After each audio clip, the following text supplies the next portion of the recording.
You're 68, Grandma Joe. Social media isn't for people like you. My daughter Sarah laughed while scrolling through her phone at Sunday dinner. You wouldn't understand how it works anyway. Little did she know I had already created accounts on every platform she used, and I had access to 30 years' worth of family photos, home videos, and stories that would make her generation cringe. By the time I was finished, the entire family learned that age doesn't determine digital savvy, experience does. Before we jump back in, tell us where you're tuning in from, and if this story touches you, make sure you're subscribed, because tomorrow, I've saved something extra special for you. My name is Josephine Wilson, and I was 68 years old when my family decided I was technologically obsolete. I lived in a comfortable 2-story colonial house in Millbrook, Connecticut, the same house where I had raised 3 children and watched 6 grandchildren grow up during countless holiday gatherings and summer barbecues. The house was filled with decades of memories, but more importantly, it was filled with decades of documentation. I had spent my career as a librarian and archivist for the Millbrook Public Library System, which meant I understood the value of information, how to organize it, and most crucially, how to preserve it for future reference. When digital cameras became popular in the early 2000s, I was one of the first in my family to embrace them. When smartphones arrived, I learned to use them efficiently. When cloud storage became available, I meticulously backed up everything. My children and grandchildren saw this as cute, Grandma Joe being thorough as always, but they never understood the strategic advantage I was building. The assumption that I was behind the times had been growing for years. It started small. During family gatherings, conversations would pause when I entered the room, followed by explanations delivered in the tone people use when speaking to children. We were just talking about Instagram, Grandma. It's this app where people share pictures. They would show me their phones with exaggerated patience, speaking slowly, assuming I couldn't possibly grasp concepts like hashtags, filters, or viral content. My son Michael, 45, worked in tech marketing in Boston. He would visit monthly and inevitably end up helping me with my computer, clicking through settings I had already mastered, explaining features I had been using for months. Mom, you really should stick to email and maybe Facebook. These other platforms are designed for younger people. He said this while I watched him struggle to find a file I had organized in a clearly labeled folder system. My daughter Sarah, 42, was a marketing director for a lifestyle brand in Hartford. She lived 20 minutes away but treated my house like a museum when she visited, commenting on how quaint it was that I still used a desktop computer, how sweet it was that I printed out important emails. She had started bringing her laptop to Sunday dinners, claiming she needed to monitor her engagement metrics and respond to time-sensitive content opportunities. The irony wasn't lost on me that someone who spent her days crafting social media strategies assumed I couldn't understand the basics of online communication. My youngest, David, 38, was perhaps the most condescending. He lived in New York City and visited only on major holidays, but he maintained a running commentary on family text threads about how I didn't get modern technology. He would send screenshots of my rare social media comments to the family group chat, accompanied by laughing emojis and remarks like, "Classic Grandma Joe, doesn't know how this works." What David didn't know was that I saw every message in that family chat because I had learned to use the notification settings more effectively than he had. The grandchildren, ranging in age from 16 to 24, were the most dismissive of all. They spoke about social media in code, using abbreviations and references they assumed I wouldn't understand. During visits, they would huddle around their devices, sharing content and inside jokes, occasionally glancing up to include me with simplified explanations. "It's just funny videos, Grandma. You wouldn't really get it." Emma, my oldest granddaughter at 24, had recently graduated college and considered herself an expert on digital culture. She would pat my hand sympathetically when I asked questions about platforms like TikTok or Snapchat, as if I were inquiring about quantum physics. But they had made a critical error in their assumptions. While they saw an elderly woman who needed help setting up a printer, I saw myself as someone who had spent 40 years mastering information systems, learning new technologies as they emerged, and adapting to change as a professional requirement. When the library transitioned from card catalogs to computer databases, I had led the training sessions. When digital archives replaced physical storage, I had designed the filing protocols. When patron services moved online, I had created the user guides. More importantly, I had been watching them, For years, I had observed their social media habits, their patterns, their vulnerabilities. I knew that Emma posted workout videos every Tuesday morning and complained about her job every Friday afternoon. I knew that Jake, 19, shared every embarrassing thing he did at college with his friends on Snapchat, assuming adults couldn't see it. I knew that Sarah documented every aspect of her supposedly perfect family life on Instagram, carefully curating an image that didn't always match reality. I knew that Michael used LinkedIn to project professional authority while sharing political opinions that often contradicted his public persona. They had treated me like a digital immigrant, but I had been studying their digital native behaviors with the systematic approach I once used to catalog rare manuscripts. I understood their platforms better than they realized, not because I was trying to be like them, but because understanding systems had always been my strength. The house itself had become my archive. The basement contained boxes of photo albums dating back to the 1970s, but it also contained something more valuable: the digital copies I had been creating for years. Every birthday party, every graduation, every family vacation, every candid moment had been scanned, labeled, and organized. I had video files of Christmas mornings where teenage Michael cried over a broken toy. I had photos of Sarah's experimental fashion phase in high school that she now pretended never happened. I had recordings of David's middle school poetry recitations that would make his current Wall Street colleagues question everything they thought they knew about him. But beyond the embarrassing content, I had the stories. 40 years of family stories. I knew about the time Sarah got detention for cheating on a math test in 9th grade. I knew about Michael's college girlfriend who broke up with him because he was emotionally immature. I knew about David's brief phase of wanting to be a professional musician, complete with a band called Toxic Waste, that recorded exactly one song before disbanding. I knew about every childhood fear, every teenage mistake, every young adult crisis they had confided in me over the years. What they didn't realize was that while they saw social media as their domain, I saw it as simply another filing system. And I had always been excellent at filing systems. The turning point came on a Sunday in late September. The family had gathered for my birthday dinner, and as usual, the conversation had drifted to their digital lives. Sarah was explaining why her latest Instagram campaign was, quote, going viral, while simultaneously photographing her dinner from multiple angles. Michael was checking his LinkedIn notifications between courses. David was live streaming parts of the evening to his friends in New York, narrating our family dinner like a nature documentary about suburban life. Emma had just finished showing everyone a TikTok video that had gotten tons of engagement when she looked at me with that familiar combination of pity and amusement. You know, Grandma Jo, you should really try to get on social media. It might help you feel more connected to people your age.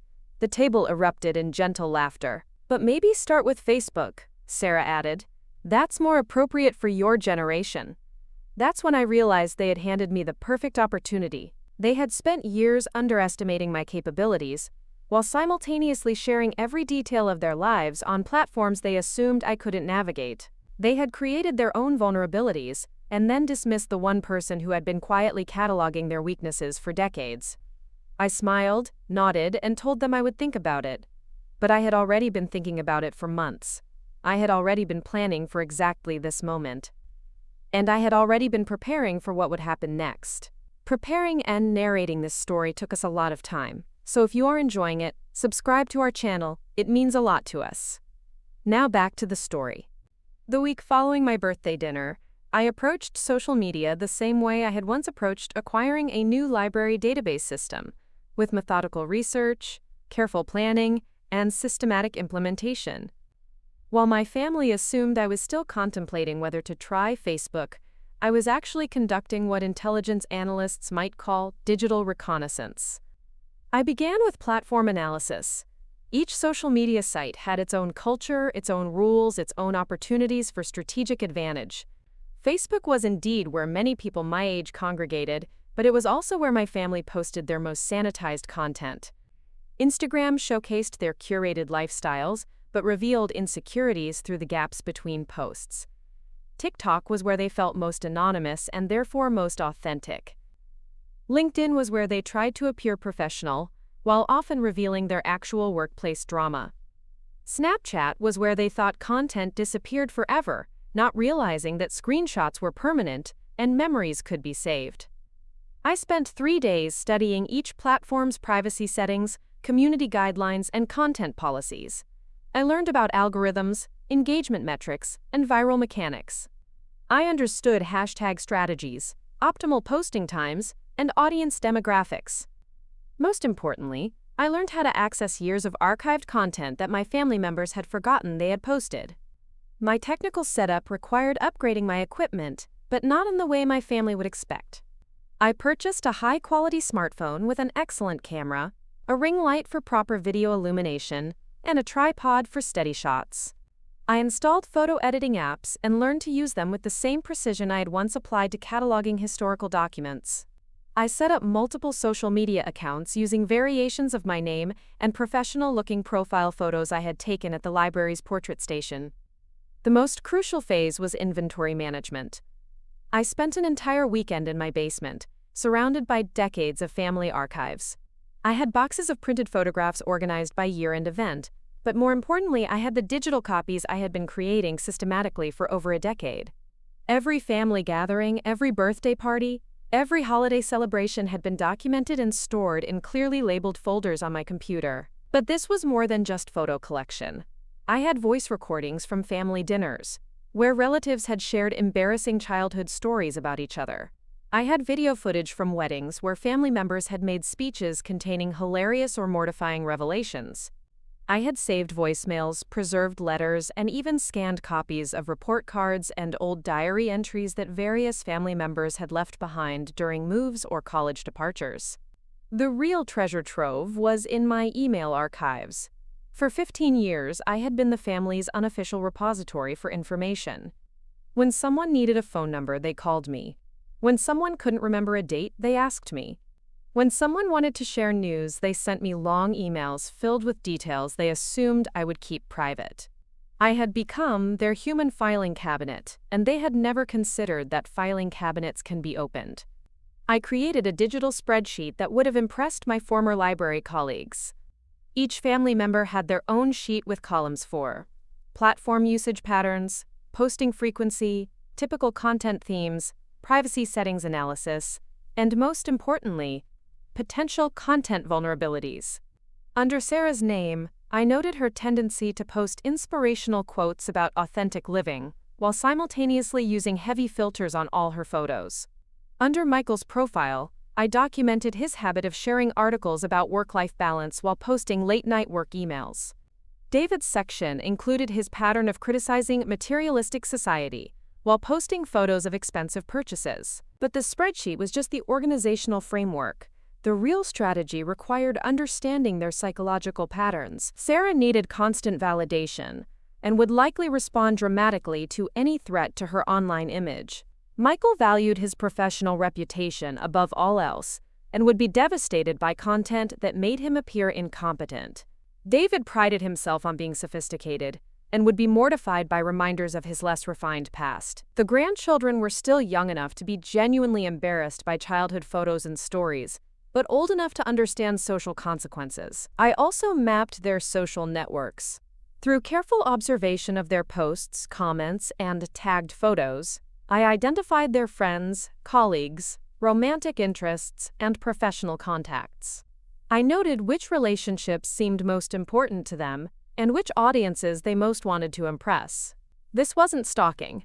This was research methodology applied to publicly available information. The testing phase began with subtle experiments. I created my first Facebook account using a professional headshot and a biography that emphasized my library career and community involvement. I sent friend requests to family members, positioning it as wanting to stay connected with everyone's lives. They accepted immediately, delighted that Grandma Jo was finally joining the digital age. Their condescending comments on my first few posts confirmed they still saw me as a beginner fumbling through unfamiliar territory. I posted innocuous content for 2 weeks. Photos of my garden, links to library events, updates about community news. I watched how they interacted with my posts, noting their commenting patterns and observing their friends' responses. I was building a baseline of normal behavior while simultaneously studying their online personalities. During this observation period, I noticed something fascinating. They had never bothered to adjust their privacy settings to exclude me from their content. Sarah's Instagram account was set to public. Michael's Facebook posts were visible to all friends, including detailed complaints about work situations. David's Twitter account, which he had apparently forgotten I could see, contained years of contradictory statements and embarrassing opinions.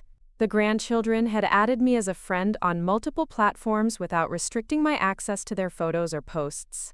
They had given me complete access to their digital lives while assuming I lacked the sophistication to understand what I was seeing. I began documenting specific posts and comments that revealed more than they intended. Sarah's Instagram story from the previous month showed her complaining about a difficult client, while the hashtags revealed it was her own mother-in-law. Michael's LinkedIn article about leadership included examples that were clearly code for criticizing his own boss. David's Facebook comments on political posts revealed opinions that directly contradicted the persona he maintained with his New York friends. The grandchildren were even less careful. Emma's TikTok account contained videos of her criticizing family members by name, assuming her relatives weren't part of her audience. Jake's Snapchat memories, which I could view because he had added me as a friend, included party photos that would horrify his parents and academic content that revealed he was struggling in ways he hadn't shared with the family. But I needed more than just their current digital mistakes. I needed content that would demonstrate the full scope of my archival capabilities. This meant digitizing physical materials they had forgotten existed. I spent several evenings scanning old photos with my new high-resolution scanner, creating perfect digital copies of images they probably didn't remember posing for.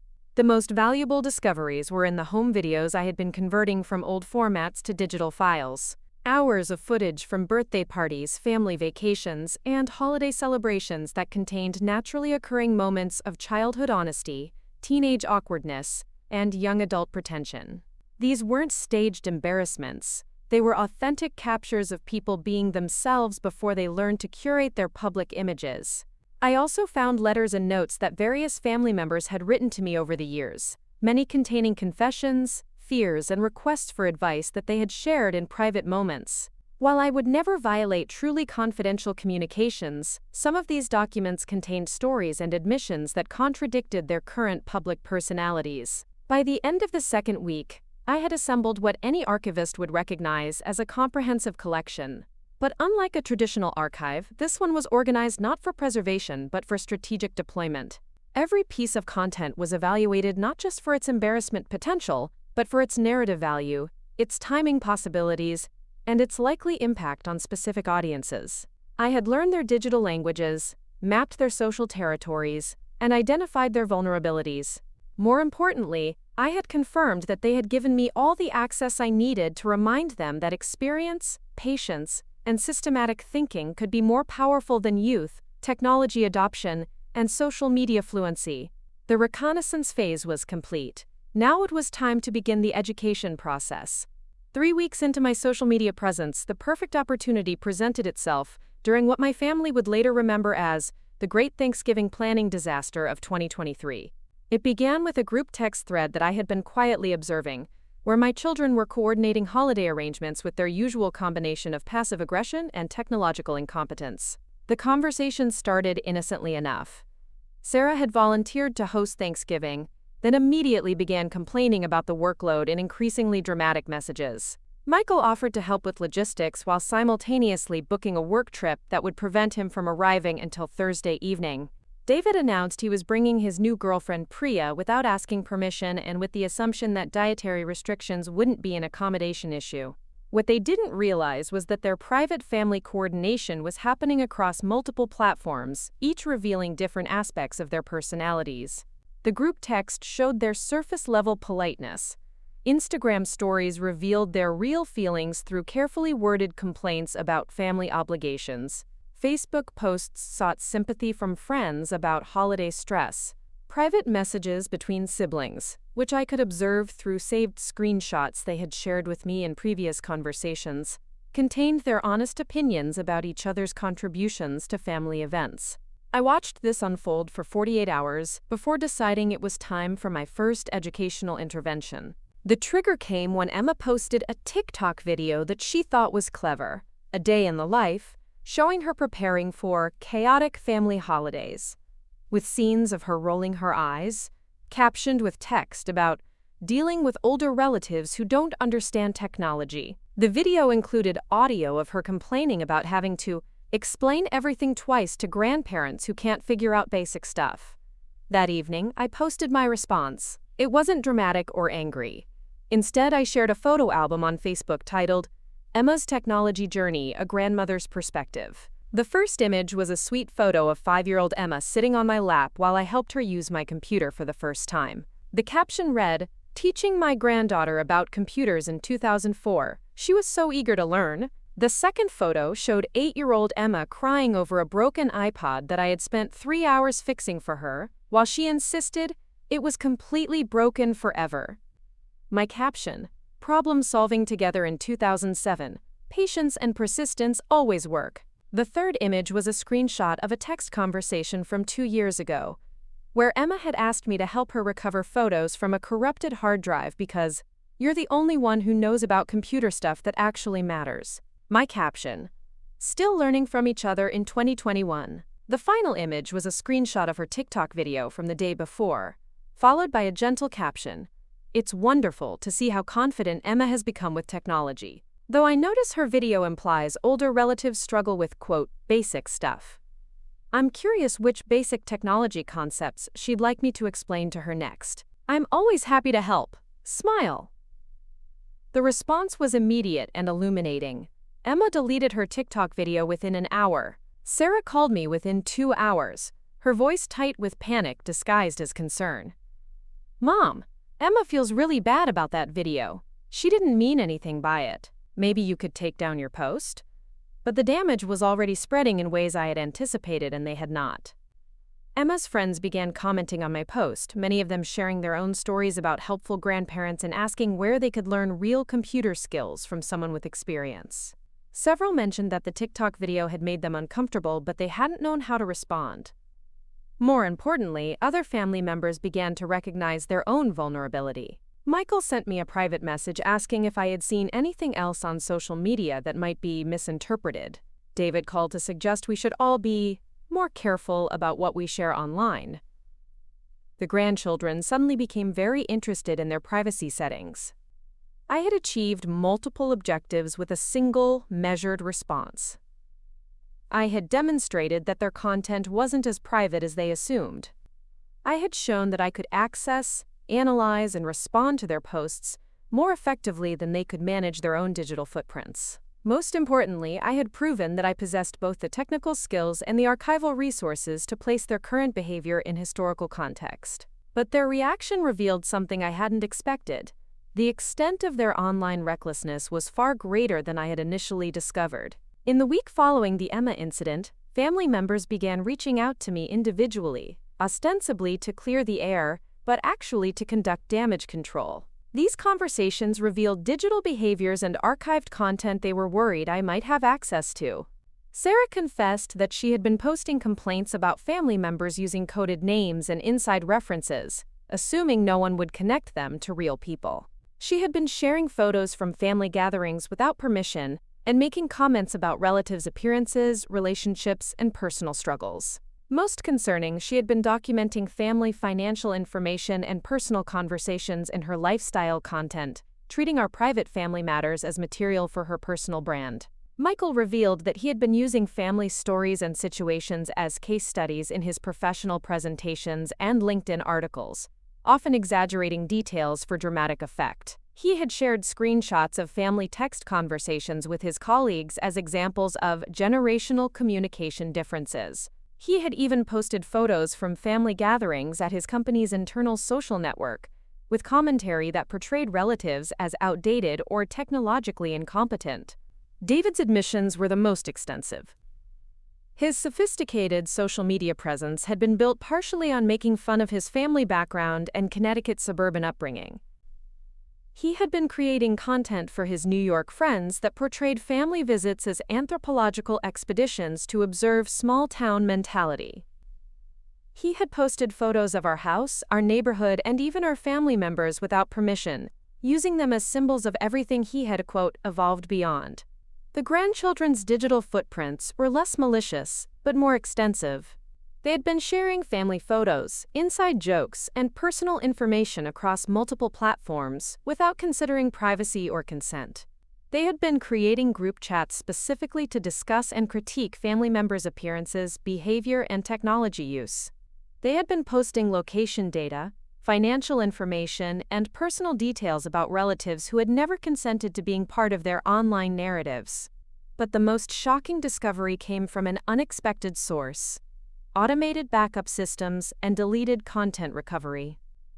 While helping Emma with her corrupted hard drive 2 years earlier, I had learned about data recovery techniques that proved useful for more than just technical support. Many social media platforms archive deleted content for longer periods than users realize. Comments that had been removed, posts that had been deleted, and messages that had been unsent often remained accessible through various methods.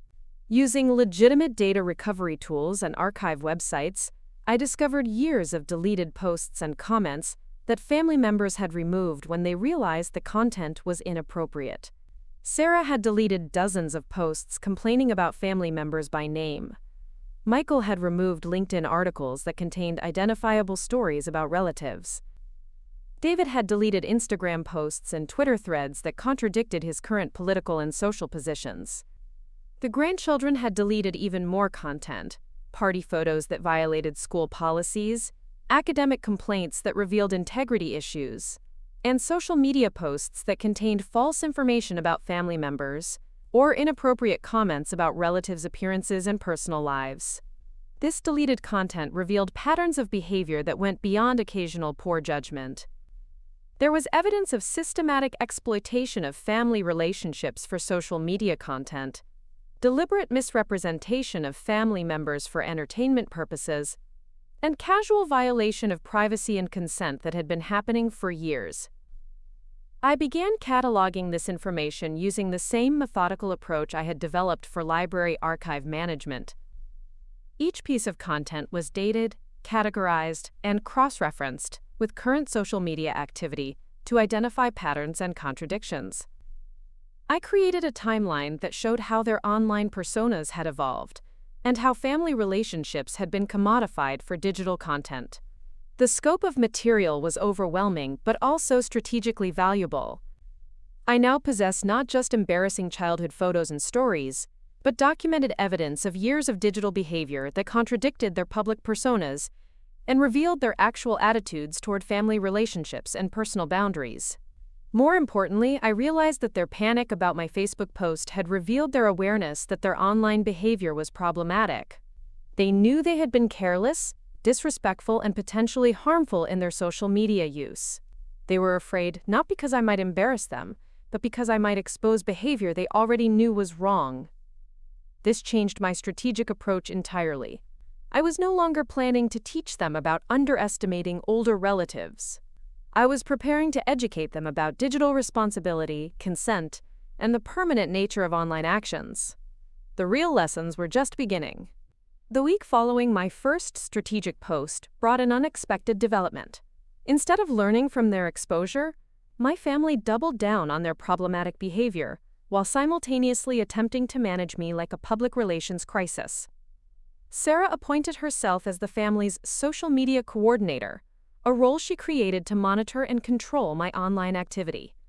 She began liking and commenting on every post I made within minutes of publication, clearly trying to steer conversations away from potentially embarrassing topics. Her comments were overly enthusiastic and obviously calculated. "Such a wonderful memory, Mom. You're getting so good at this Facebook thing," followed by immediate private messages to other family members, warning them to be careful what they post because Mom is watching now. Michael took a different approach, attempting to educate me about appropriate social media boundaries during our weekly phone call. He explained, with the condescending patience of someone addressing a child, that some things should stay private, and that older people sometimes don't understand the impact of sharing personal information online.